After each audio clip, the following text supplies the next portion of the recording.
আসসালামু আলাইকুম রহমতুল্লাহি ওবারাকাত।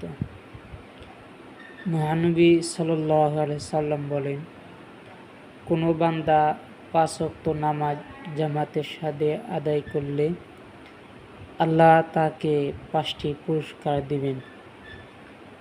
নাম্বার 1, তার জীবিকার অভাব দূর করে দিবেন। নাম্বার 2, কবরের আযাব থেকে মুক্তি দিবেন। নাম্বার 3, হাসরে আমলনামা ডান হাতে দিবেন। নাম্বার 4, পুলসিরাত দ্রুত পার করে দিবেন। নাম্বার 5, বিনা হিসাবে বেহেশত দান করে দিবেন। সুবহানাল্লাহ। আল্লাহ আমাদের জন্য কত দয়া, কত রহম করেছেন। সুবহানাল্লাহ।